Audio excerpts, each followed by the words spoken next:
Good evening, everybody. Good evening. Hey, my name's Brian, and the name of our organization is Early Earth Educators, which probably doesn't mean anything to you. But what we teach is, what do you think we teach?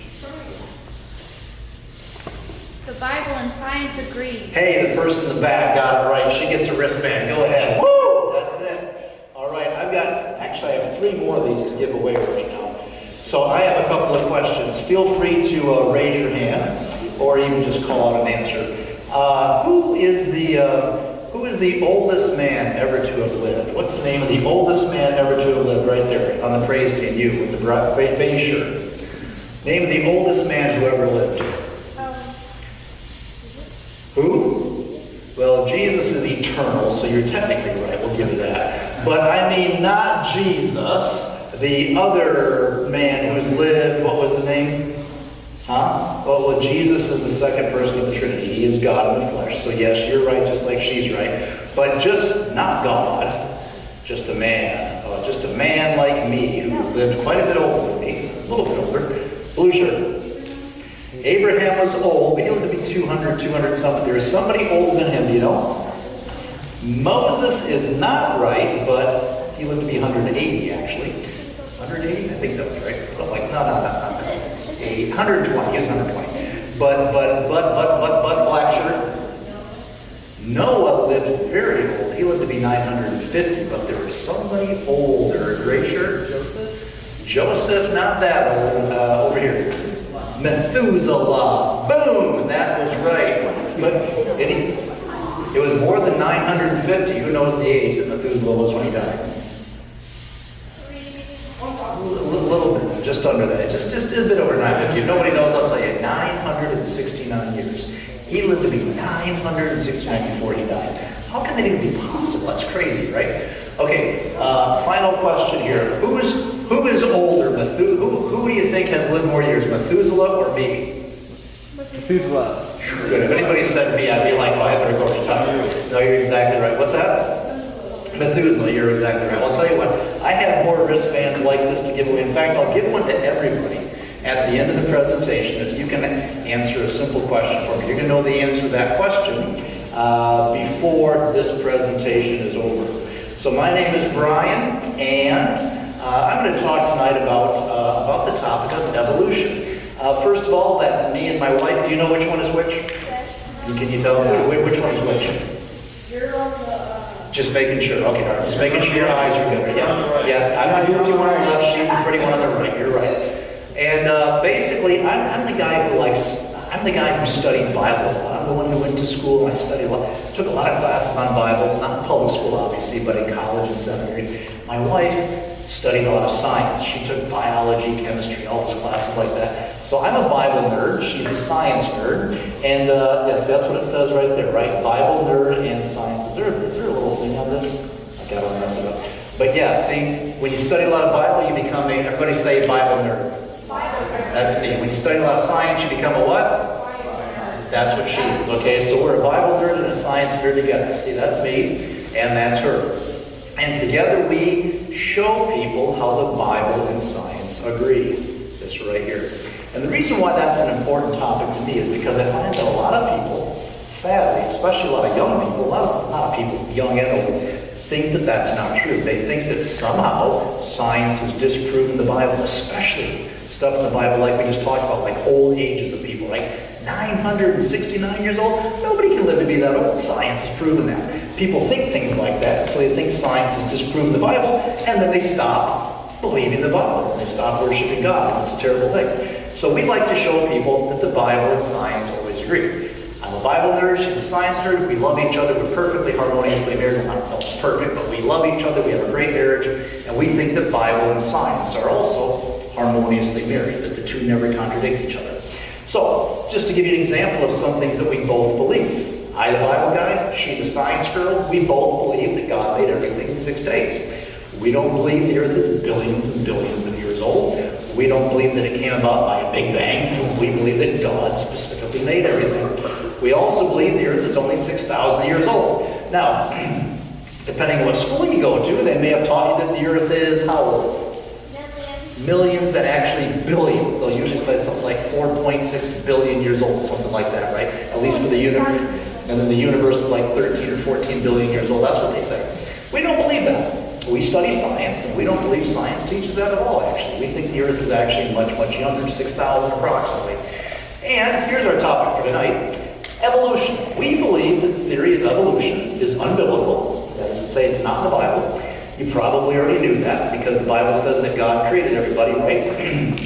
He didn't say, the Bible doesn't say that we were first apes and then after millions and millions of years became people. The Bible doesn't say that. We probably knew that. But here's the thing a lot of people don't know.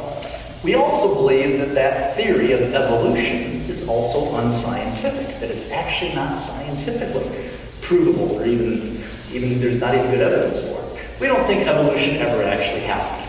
We're going to talk about that tonight. Now, here's what some people think about me when I say stuff like that. They think I'm like a little kid with his fingers in his ears, going la la la la la. Everybody put your fingers in your ears. Now, go as loud as you can. La la la la la la la. Not listening. Okay. That's what they think sometimes about me. They think, come on. What's the matter with you, Brian? Haven't you studied science? Don't you know that the Earth is billions of years old? Don't you know we all came from a big bang? Don't you know that we evolved? What's the matter with you? Haven't you listened? Some people think that. But here's the deal. I haven't always... It's a weird thing to say about me, actually, because I have not always believed these things. Did you know that? When I was in 9th grade, first of all, raise your hand if you're in 10th grade. Raise your hand. Who's in 10th grade? Very good. Put your hand up. Raise your hand if you're in 9th grade. Yes. Worst 3 years of my life. Yes, I remember 9th grade. You put your hand down. Who's in 8th grade? Raise your hand. All right. I wasn't quite as bad as 9th grade. How about 7th grade? 7th grade? Okay. Put your hand down. Raise your hand if no matter what question I ask you, you're never going to raise your hand. One of them. Okay. 2 of you. All right. So 2 of you are never going to raise your hand. You just show me by a show of hands that you're not going to do that. Well, here's the deal. When I was in 7th, 8th, and 9th grade, I was an atheist. I didn't believe in God. When I was your age, if someone asked me, hey, do you believe in God? No. You don't? Nope. You believe in the Bible? Nope. You believe Jesus died for your sins? Nope. Don't believe that. I didn't believe any of that. I thought everything came into existence, boom, by an explosion. A giant explosion about 13.6 billion years ago, and here we are today. That's what I believed. How old did I think the Earth was back then? Billions. Billions of years old, okay? And I also, back when I was 7th, 8th, and 9th grade, I believed that you and I all had monkeys in our family tree. Monkeys. Monkeys! That's what I believed. I believed that if you went back to great, 1,000 greats grandpa, you'd find monkeys. Because I believed in evolution. When I was 7th, 8th, 9th grade, I believed it. You know what else I believed? Here's a picture of me, 30, oh my, this is a long time ago. I can't count that night. This is me 31 years ago when I believed that wearing neon green shirts with hot pink swim trunks and Napoleon Dynamite hair was cool. Are you ready? It still is. It is cool. It is. It still is cool? Yes. It must have come back after 31 years then, because I thought it was cool back in 1991. Anyway, that was me. Huh? It's a movie. Napoleon Dynamite was a movie. Terrible movie. Don't see it. They made a movie about me and gave me absolutely no credit for it. Believe me. So, did you know that it's possible to change your beliefs? Who's ever changed their mind about anything before? That's like all of us, except the guys who aren't going to raise your hand. Yes, okay, good. All right, so I used to believe all those things about evolution and about billions of years. I believed all that. So here's the thing, I changed my mind. I actually went to college, learned more things, and then I changed my mind. I've actually spent, believe it or not, sounds like an exaggeration, but it really isn't. I've actually spent thousands of hours now studying topics like evolution, age of the earth, 6 days. I studied Noah's flood. I've spent a long time looking into this stuff. I've even written 3 books by now, and after studying, after gaining more knowledge, guess what I did? I changed my mind. I now believe that God made us after I studied more, not just the Bible, but science. I believe that he made us not that long ago, 6,000 years ago. And I believe that evolution never, ever, ever happened. By the way, some people also think that those of us who believe these things are anti-science. We just hate science. How many of you guys like science class? Like science class? Put your hand up. Who doesn't like science class? All right, fair enough. You don't have to like everything. It's not my favorite subject. It's my wife's favorite subject, not my favorite. But it's okay. But here's the deal. A lot of smart people, a lot of smart scientists are Christians. Did you know that? Maybe you've heard of some of these smart people who are Christians. Anybody heard of Galileo? I've never met him. Never, well, he's almost, I'm almost sad though, but you're not. Galileo, all these people, I think these are all dead, but these are some very smart scientists. You have Descartes, Copernicus, Mendel, Louis Pasteur, maybe you don't know all those names yet, but you'll hear those names down the road. Very, very smart people. Discovered some things that make our lives much better now. You know what? They weren't just scientists. You know what else they were? Christians. They believed the Bible and they studied science. You know that? So, I don't hate science. I love science. You know how much I love science? Hey, ask me how much I love science. How much do you love science? I'm so glad you asked. I love science so much, I married a scientist. You know anybody else who can say that? I can say that. That's my beautiful wife. Hey, look what she's holding. He stole it. Huh? There's beard dragon in that box. She stole your dragon. Yeah. That's actually her beard I dragon. told that. It's in that box. Who was it that had the dragon out there? That's your dragon, right here. It's in that box. This dragon is named Petrie, I think. Is that Petrie? I'm not sure. We have a couple of dragons. I don't know how many of you have gone. You haven't gone this far in school yet, but if you're really smart, not like me, but really smart, you can take college biology when you're in high school. It's called AP biology. Most high school students can't take it. I couldn't take it. Most can't. She took it, and she got the highest grade you can possibly get on the exam. First person in her high school ever to have done that. Public high school. First one ever done it. Her, back in high school. She studied microbiology. She got a master's degree in geology, studying rocks. She's actually dated the ages of rocks using a method called radiometric dating. Maybe you've heard of carbon dating before, maybe? It's carbon dating is type.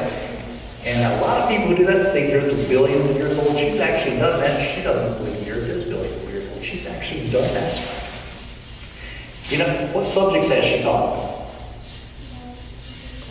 Who's reading? What has she taught? Biology. Physics and more. She's a scientist and a science teacher. And she believes the Earth is young, not old. She believes that we did not evolve. How about that? A scientist who believes these things. She's actually one of many, many. So it's probably important that we understand what science is. Okay? So here's where you and I get to talk to each other a little bit more. Science is, in order for something to be a scientific fact, it always has to be two things. Everybody say observable. Now say repeatable. Say that second word again. I see what you did there, yes. It has to be those two things. In other words, if somebody says, I don't think gravity is real, we can test that, can't we? I don't think gravity. Well, say that again. I don't think gravity is real. That's an interesting hypothesis. Let's test it. You ready? Everybody look. I guess. Y'all saw that? That was observable, wasn't it? Let's just make sure. Maybe somebody else can do that. We'll try. So another person. All right. What's your theory again? Gravity. It's false. Gravity's false. Let's try that. Did y'all see that? Wait, can I? Repeatable, right? Repeatable. A different person can do the same experiment. Repetition. Boom! There we go. So for something to be a proven scientific fact, that was a super simple experiment, right? Most scientific experiments are lengthy. But that's an example of true science. You can observe it, and you can repeat it. Now we can know, right? Gravity is a real thing. However, if something is not observable and repeatable, it's not a proven scientific fact. It's something else, and it's a word that starts with a B. Who knows the word I'm going to put up there in a minute? Another hint? What? Another hint? Wait, what? If something is not observable and repeatable, like don't know, it's a word that begins with a B. What's the second letter? Second letter is an E. Go ahead. Beef stroganoff. No, you're wrong. Beetle Bailey. No, you're wrong. B-E-L. Belief. It's a belief. Okay. Now, some beliefs are true. Some beliefs are false. But here's the deal. If we can't observe it and repeat it, we can't tell for sure that it's true, right? Might be, might not be. We don't know yet. It's not a proven fact if it's not observable or repeatable. So there's two huge areas where we don't have any scientific facts. We just have beliefs. One of those huge areas is the future. Can we scientifically prove, like we just did with the water bottle, can we scientifically prove what's going to happen tomorrow? No. Not as we sit here today, we can. Not until we actually get to tomorrow, right? Then we can observe things. Yep, sure enough, the sun rose. Yep, sure enough, gravity still works. We can prove all those things tomorrow. Can't do it right now because we're not there yet. We also can't prove what happened in the distant past. Now, you have pictures of things that happened days or weeks and months ago, right? We even have recorded writings of people who were there hundreds of years ago. Enough to probably say we have proof of what happened back then. So I'm not talking days ago, I'm not talking hundreds of years ago, I'm talking way, way, way back. Back even before they had cassette tapes. I mean, way far back. These guys don't know those are okay. So, way back in time.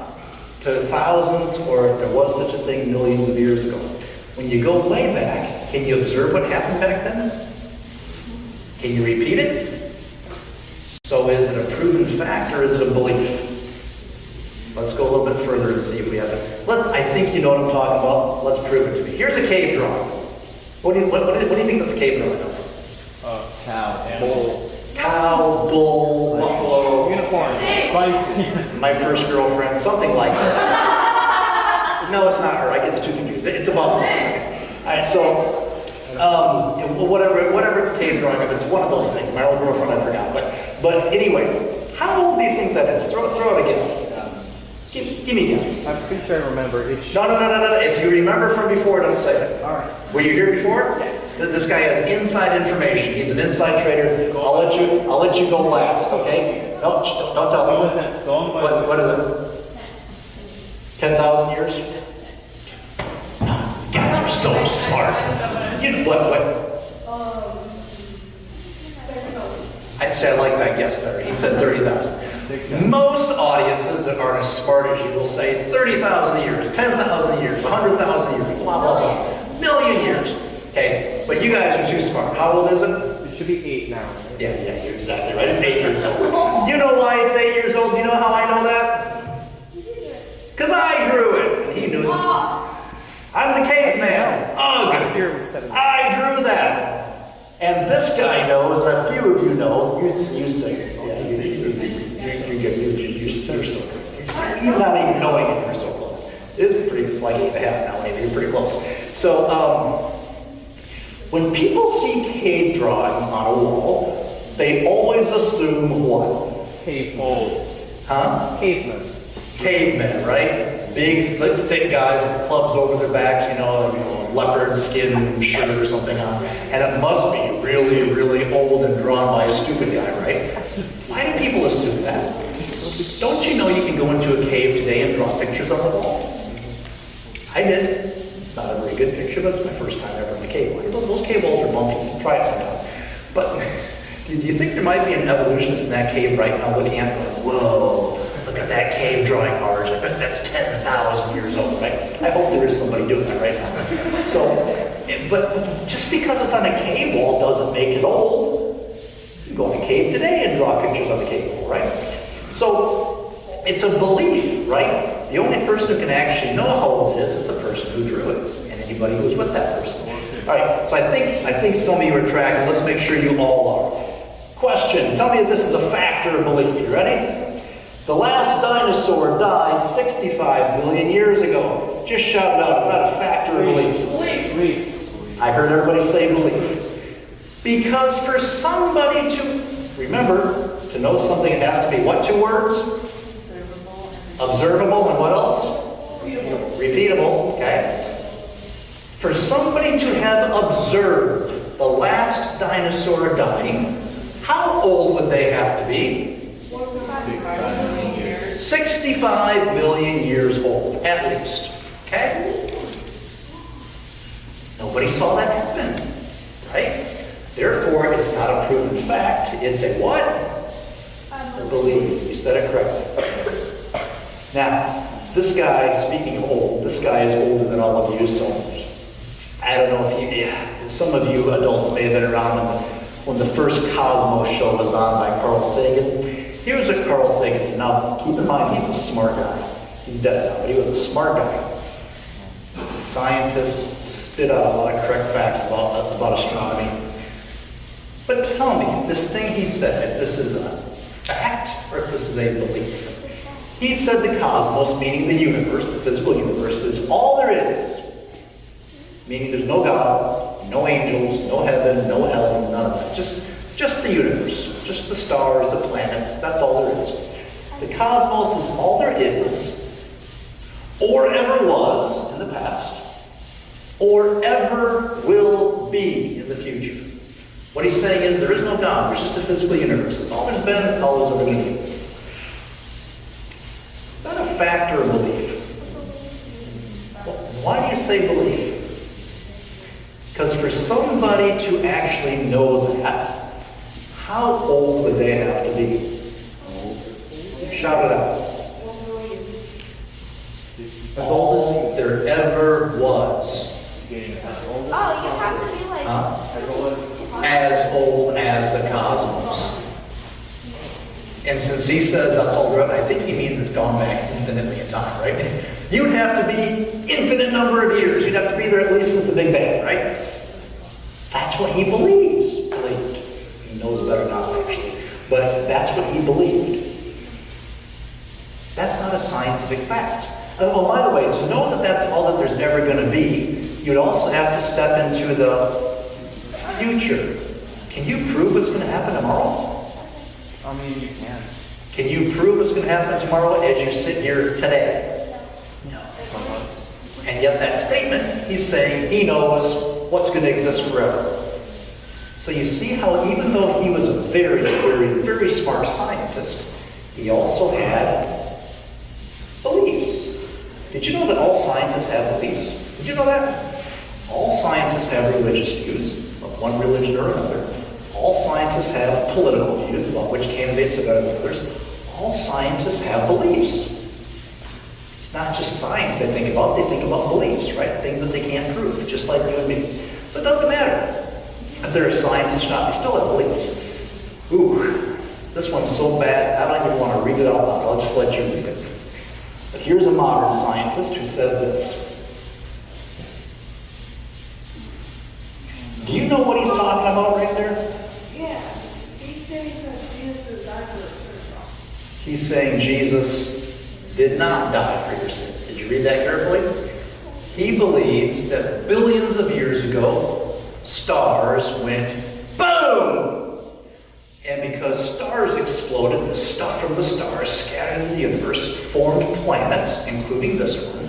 And after millions and millions of years, the chemicals in the planets got together and made little tiny organisms that eventually, after time, got bigger and bigger and bigger. After millions of years, became primates, apes, and eventually became humans. After billions and billions of years, because of stars that exploded, you and I are here.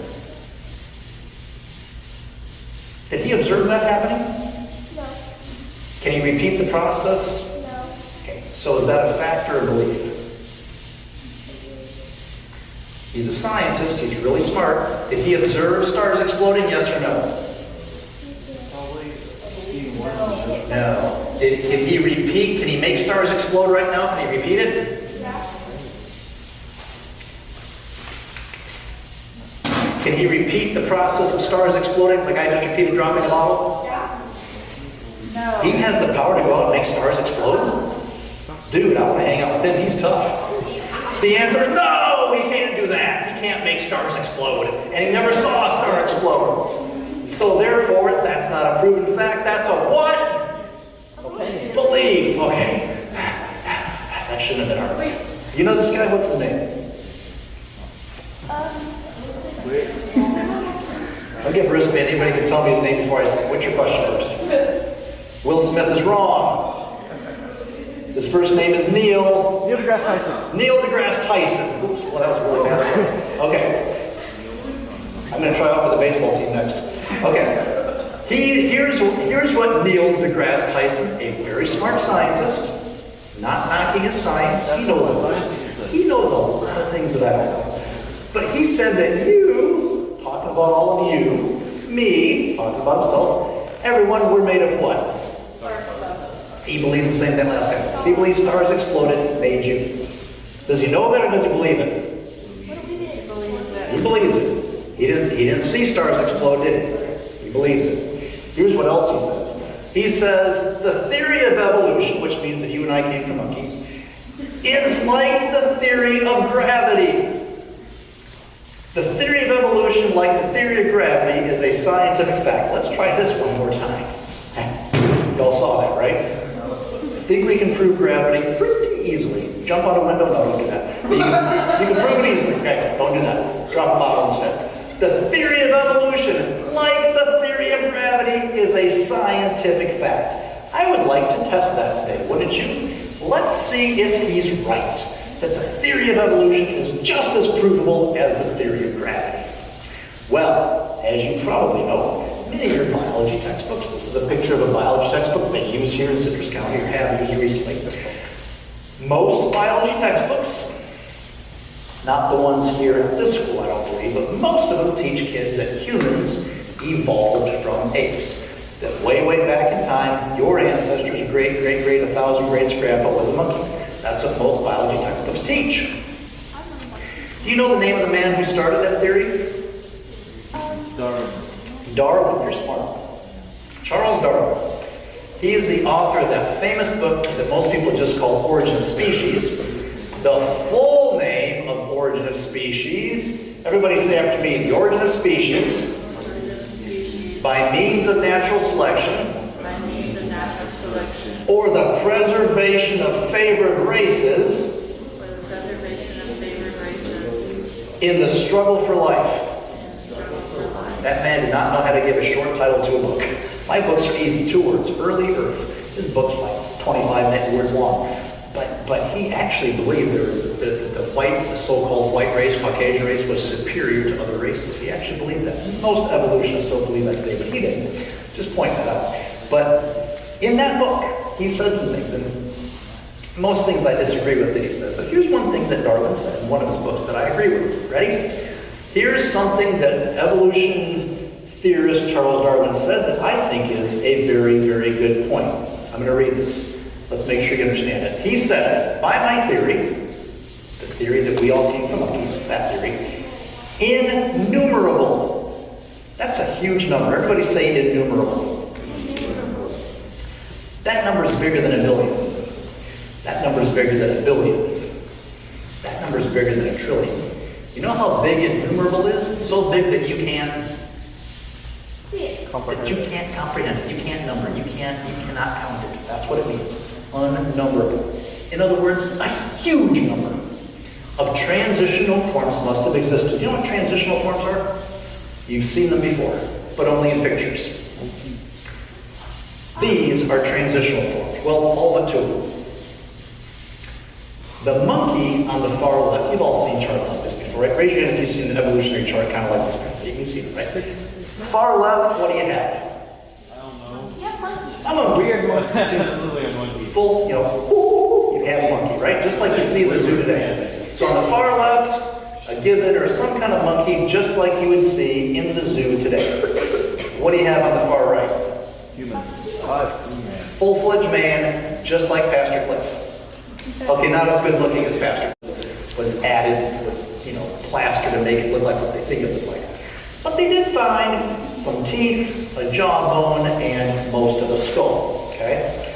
They found it, and they're all excited because they said, "Hey, man, Piltdown man, this is evidence of evolution." In fact, the New York Times says right here that Darwin theory is proved true back in 1912. Front page of the New York Times. This is big news. Woo. 1859 to 1912, that's a long time. It's 40-some, 50-some years, but they finally found some bones. Isn't that exciting, right? Well, guess what they actually found when they did some microscopic research on these things? You know what they found out? They found out that it turns out the skull, that's the human cranium, was no more than 600 years old. This is some guy who lived back in the 1400s. Not an ape. They also found out that the jaw and the teeth were actually from what creature? An orangutan. Oops. And the tooth came from what creature? A chimpanzee. And when they had the technology, they couldn't figure it out in 1912, but like in the 1930s or 40s, they had enough technology to actually look at it closely with microscopic telescopes and figure out that some character had taken a file on these orangutan teeth and filed them down to make them look like, or these human teeth, whatever they were, to make them look like they were something they were not. Somebody actually forged this. They actually put it together to make it look like one of the transition creatures. Now, why would they need to do that if we had all these bones in the ground? How many bones did Darwin say should be in the ground? Countless, innumerable, gazillions, right? They weren't finding anything, so somebody actually made a hoax. And they figured it out, they chucked them out the door, right? So, Piltdown Man was never actually a transition species at all. New York Times said it was. Fake news has been going on for 110 years. Okay, it's not a new thing. Anyway, what is a great question for an evolutionist? If this is science, show us the evidence, right? Come on. Okay, they finally found some bones. 10 more years passed, 1920, 21, they found Nebraska man. This is big news for evolutionists. By the way, do you know where they found Nebraska man at? Nebraska. You guys have studied this before, haven't you? You're so smart. Oh, okay.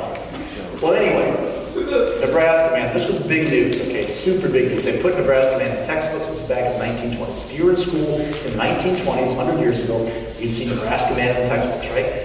Big news, okay? They had pictures of Nebraska man, they had pictures of his wife. This is such big news because they finally found evidence of evolution. They've been looking for this for over 60 years now, right? Well, they even used Nebraska man as evidence in court. You know why? Because there was a court case literally 100 years ago. The court case was, are we allowed to teach evolution in school to kids? That was the court case, because before that, they couldn't. Maybe they could, but the court case basically determined that you can teach evolution, you really shouldn't teach creation. They decided that like close to 100 years ago in court, that you should teach evolution in school, you should not teach that God created kids, that God created people. You shouldn't teach that to kids. Can you believe they actually made that court ruling? Well, they used Nebraska man as evidence in this court case to get evolution taught in schools.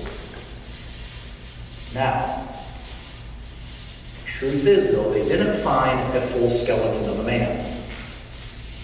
They did not find half of the skeleton of a man. They didn't find 10% of a skeleton of a man.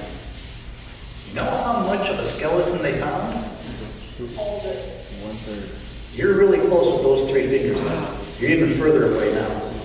You're even closer. One tooth. One tooth! They drew pictures of this guy. Whoops. They drew pictures of him.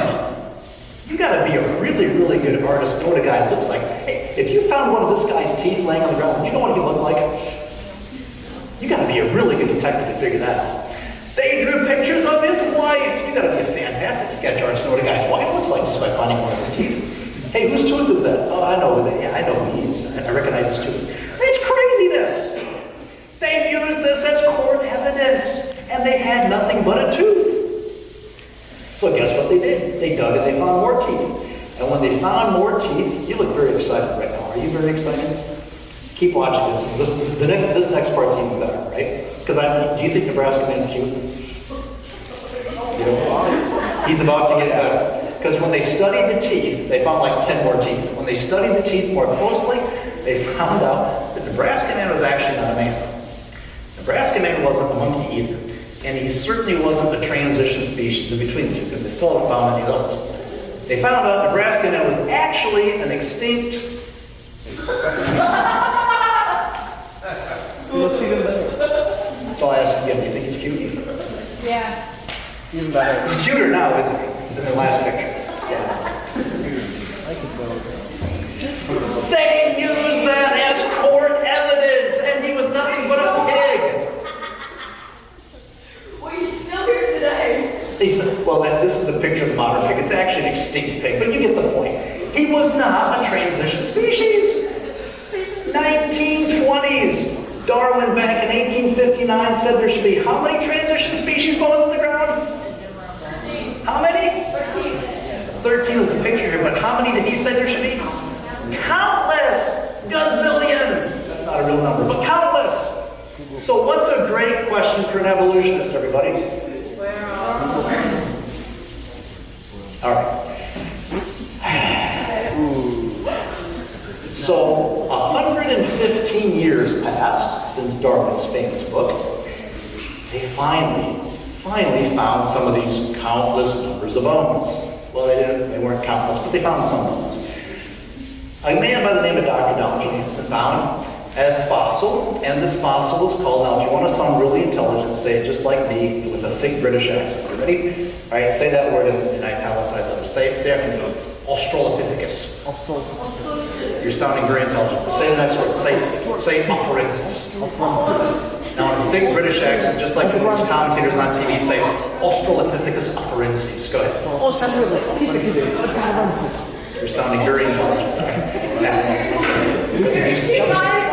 Say it again.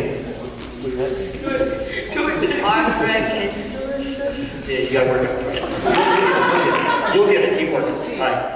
So if you say it with a thick British accent, and if you wear a white lab coat, you look and sound more intelligent. Just saying. But most people just call the skeleton Lucy, which I'll call Lucy. Okay. So anyway, he found Lucy. Right. By the way, I was in 9th grade when I first learned about Lucy. I was your age, actually. Best 3 years of my life, 9th grade. I was in 9th grade, and my history teacher, this was at a public school, my history teacher talked about Lucy. Now, my understanding is some of you have been talking about evolution in your school these days, right? Raise your hand if you've been talking about evolution at your school. 1, 2, 3, 4, 5, 6, 7 and a half of you. Okay. All right, so I'm not sure if it's the top half or the bottom half, but one of you. Okay, so I was taught evolution in my school. And I was taught that Lucy was my ancestor. She told me that Lucy was one of our human common ancestors. That you see a picture of Lucy right there, right? This is Lucy in the museum. The human story begins, right? That way back 3.5 million years ago, us human beings looked like that. That's what she taught me. I was not a Christian yet.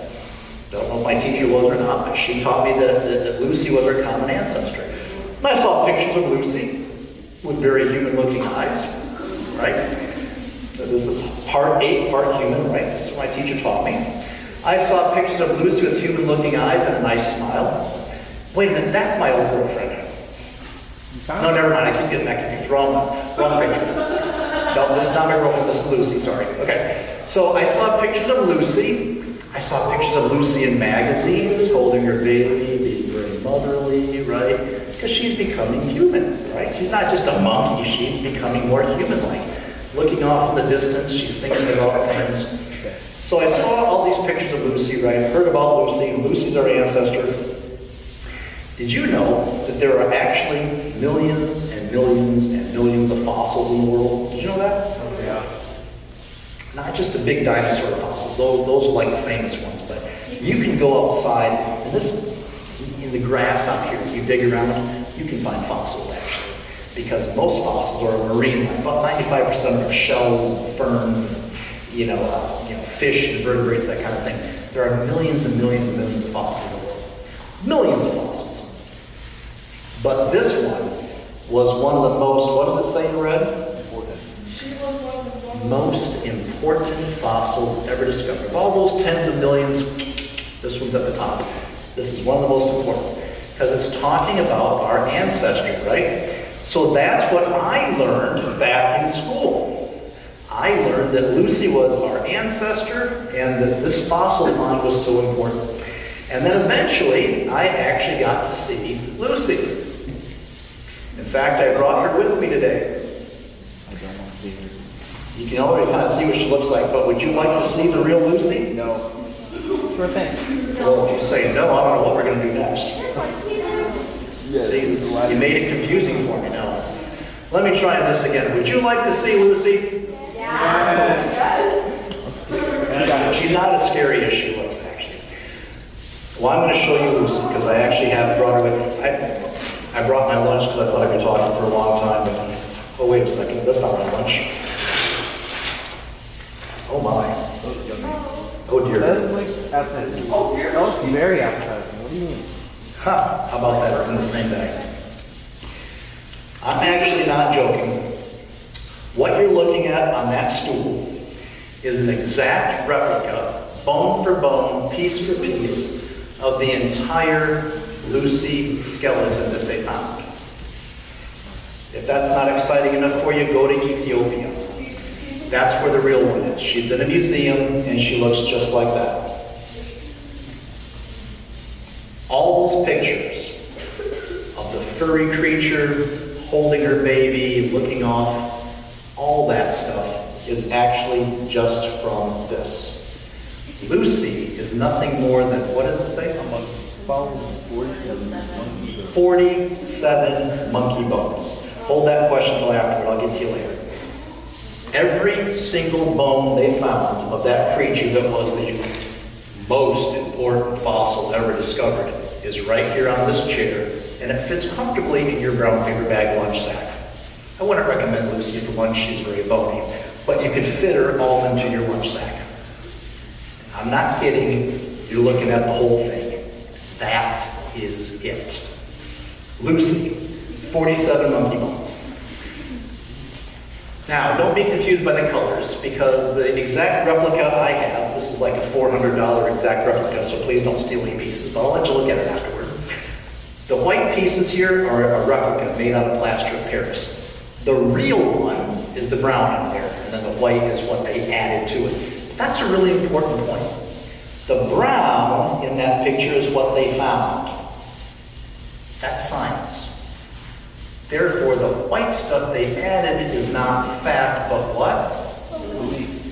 Belief. It's what they think the rest of the skull may have looked like. They didn't find all the skull, right? That's what they found. You can see the skull. They got pieces of the skull, nothing else, okay? The brown is what they found. The white is just imagined beliefs. It's better than a pig's tooth, so we're making progress, but... The size and shape of the skull are similar to that of a chimp. Chimpanzee. Her imagined human appearance is just belief. Now, judging by the bones that we have found of her body, it appears her body was 3.5 feet tall. Most adults are not 3.5 feet tall. Chimpanzees are, just saying. The few finger bones found are curved like a chimpanzee's. They're good for climbing trees. See, the hand on the left is a chimpanzee, the hand on the right is human. God made both. He made them similar, right? Because God likes to design things the same way sometimes, just like artists like to paint similar pictures. But a chimpanzee's fingers are long and skinny, good for climbing trees. Your fingers aren't meant for climbing trees. Your fingers are meant for texting on your phones. You all know that, right? That's why God made them. They're different. That's not really the reason God made your fingers, but he didn't question that probably later. All right, the wrist bones indicate that she walked on her knuckles. Now, if you were to walk on your knuckles all day, you'd have bloody knuckles and maybe broken wrists because you don't have a locking mechanism in your knuckles. Apes have a locking mechanism where it locks in place and they can walk on the knuckles all day long and not get bloody knuckles and not have broken wrists. They're designed to do that. Her knuckles were designed to do that. She was a knuckle walker, more than likely. Not an upright human walker like you and me.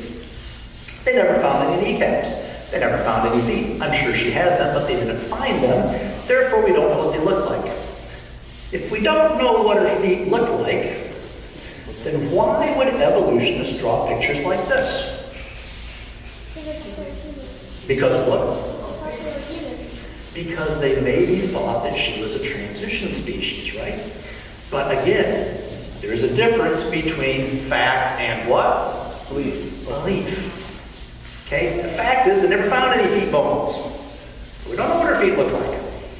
Yet they draw her the way they believe she was, right? Did you know that at least one of her bones did not even belong to her? It belonged to a baboon. When they found these bones, by the way, they were scattered across the hillside, further than from here past like the back bathroom over there, like 80 feet of spread apart. I don't know what train hit Lucy, but whatever it was going mighty fast because she was across this hillside. They couldn't find the whole skeleton. And other bones got mixed into the mix. They had to pull them out because they couldn't tell which is which. It's not easy to do fossil hunting, but try it sometime. Didn't even belong to her, and the clicker says that he doesn't want to click anymore, so I don't know, Pastor Cliff. While we're waiting for the clicker, what's your question? How did they know it wasn't Lucy back then? Because people who study these bones, they can look at it and say, whoa, this bone looks just like the bone of a modern day baboon. And it doesn't look like the bone that they think should belong in this creature right here. They could be wrong, couldn't they, right? It could, so right, and what you're pointing out is that they don't know, right? They believe it probably was part of a baboon because it looks just like other baboon bones. But is your point that maybe her bone could be identical to a baboon bone? Could be, right? And I think you're pointing out how little they actually know versus what they believe, right? There's so much we don't know about Lucy. That's the point. There's so much we don't know. This guy had a question about 150 years ago, and I ignored it. What was your question? No, I can't. But when you do, it looks like that. I mean, I could, but I don't want to take the time. Yes, sir. So if the Earth was 6,000 years old, where do dinosaurs come in? Because we have their bones. Outstanding question. November 9, right, Cliff? I'm going to be back here on November 9th. Is that a Wednesday night too? Yes. Okay. I'm going to be back Wednesday night, November 9th. Put it on your calendar, and we're going to talk about dinosaurs and how they fit in a 6,000-year-old Earth. That's literally the topic. Dinosaurs, how they fit in a 6,000-year-old Earth. So you're just going to have to wait June, July, August, September, October, November 9th. Don't die in the next 6 months. Okay. What's that? I'm going to be as old as Lucy. I don't know if that's possible.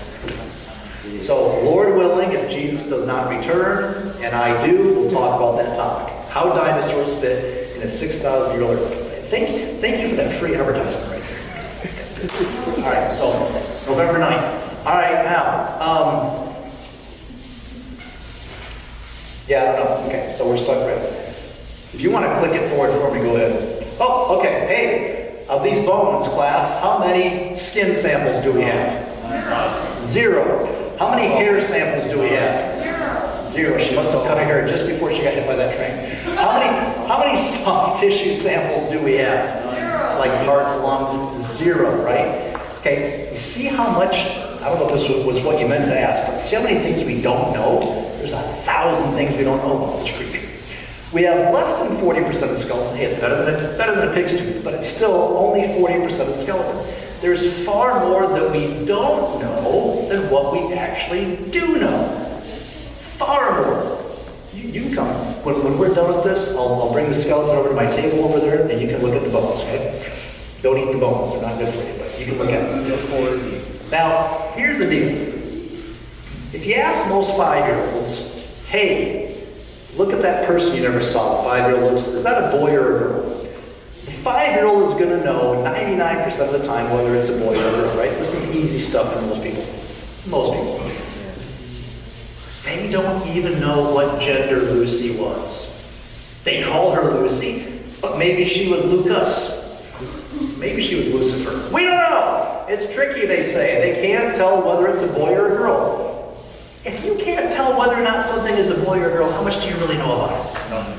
Very little, right? We think it was some kind of ape creature, but we don't know.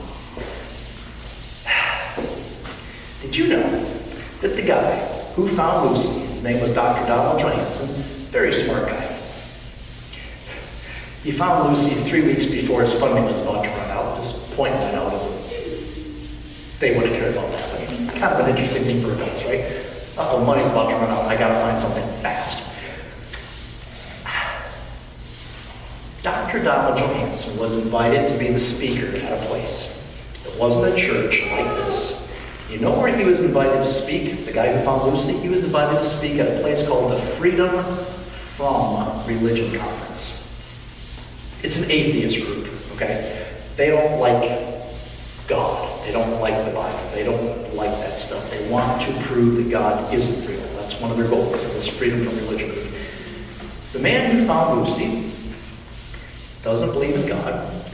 He said that we should take "In God We Trust" off our coins.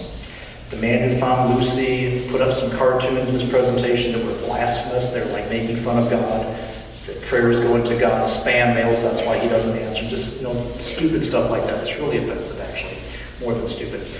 And he said, the man who found Lucy said that we should worship our true creator, Mother Nature. That's what the man who found Lucy believes. Does he know there's no God? Has the man who found Lucy, did he prove there's no God? Hello? Did he prove there's no God, or does he just believe there's no God? You see, atheists believe something, don't they? When I was an atheist, I believed that there was no God. I couldn't prove there was no God. Can't go into a laboratory and prove that. But I believed it. That's what he believes. And I think that if people are honest, a lot of people who believe in evolution because of this reason right here. Because if I believe that somebody created me, then I also have to admit that somebody owns me. When you draw a picture, when an artist draws a picture, who owns the picture? The artist, right? When a guy who sculpts things out of clay, when a potter makes a pot, who owns the pot? The potter. If somebody made me, if God made me, then who owns me? God does. And a lot of people run around life trying to believe that they own themselves. That I'm me. I'm my own person. I can do what I want. My body, my choice, right? All that stuff. Instead of recognizing that actually somebody made me, therefore somebody owns me. If nobody made me, think about it. Go deep with me. We're going to wrap up this in just a few minutes here, but go deep with me for a minute. If nobody made me, and if evolution is true, and if we're the best things out there, better than monkeys, better than fish, better than everything else, no God, and we're the highest of all things, then who gets to be God? Who gets to be God? We do, right? Because we're the best things in the world. Nobody made us. No creatures can beat us. We get to be God if evolution is true. But final questions for you before I wrap this up. The man who found Lucy, was he back there at the beginning of time? No. He wasn't back there when Lucy was around. I don't trust him. You know who I trust? I trust the only one who is actually there. That's who I choose to trust. There was a time when I was your age when I didn't trust him, but I do now. I trust the one who is actually there. Let's do the question afterward. I'll be at my table. You can ask me any questions you want. Set my weight. No, you can ask me any questions you want. I choose to trust the one who is actually there. Hey, how do I know how old that cave drawing was? You know because you're smart. You know because you have to remember. I know because I was what? There. Because I was there. Because I'm the one who drew it on a caveman. By the same reason, I don't trust other scientists who say that this is what happened 3.5 million years ago because they weren't around 3.5 million years ago. They might be old, but they're not that old. I trust the only one who is there. And I want to wrap up at this point right here. How many minutes do I have, Pastor Cliff? -10, 5? Okay, all right, I have 5 minutes. Perfect. There is a genealogy in the Bible. Genealogy, I know, you read genealogies and like, man, all these names, I can't even pronounce these names. Who are these dead guys? I don't know these people. Why am I reading this? Sometimes that's your attitude, but careful. I think there's at least one good reason why God included those long lists of names in the Bible. I think it's because God knows that we need to know where we came from. That's really important. Where did you come from? Well, here's a genealogy. This is a backwards genealogy. So it starts with the youngest, and it goes back in time. So it'll be starting with you, and then talking about your dad, then your grandpa, and then your great-grandpa, then your great-great-grandpa. It goes like that. So it starts with you, okay? Starts with the youngest. Ready? Jesus himself was about 30 years old when he began his ministry. That goes back to Jesus' father. You know, it's God, right? Joseph, as far as humans go, as legally calculated Joseph. And then the grandfather of Jesus, which would be Heli, all the way back in time to Noah. When you go back dozens of generations, Noah, the son of Lamech, the son of, what's that name word? Oldest man of Methuselah. Jesus was in that line. Son of Methuselah, the son of Enoch, the son of Jared, going back further in time, the son of Mahalaleel, the son of Canaan, so going way back, great, lots of greats. Track with me here, this is really cool. The son of Enosh, the son of Seth, the son of Adam, the son of who? If you're a human being, you don't just go back to Adam. Who do you go back to? God. Whoa. Hello. He never says that about the monkeys, does he? He never says it about anybody. Angels are called sons of God too, different context, I think. But you go back all the way, not just to Adam, but to God. You are made in his image. Perfectly made in his image. Now, sin's messed up that relationship, which is why he sent his son into the world. But first, when God made us, he made us perfect. Did you know that? He said, let us make mankind in our image, reference to the Trinity, Father, Son, and the Holy Spirit, our image, after our likeness. Your lineage, your family tree, if you were to make a perfect family tree from you back to dad, to grandpa, all the way back, you'd go all the way back to God. That's crazy, isn't it? But that perfect relationship was broken because of what? Sin. So, the family's messed up. But God, your first father, loves you so much that he did what he needed to do in order to make sure that you could have that relationship restored with him. God gave up his son Jesus to save you. How many people have memorized John 3:16 before? Memorized it before? Good, all right. Maybe not in this translation. But ready? 1, 2, 3. Say John 3:16. Ready, go.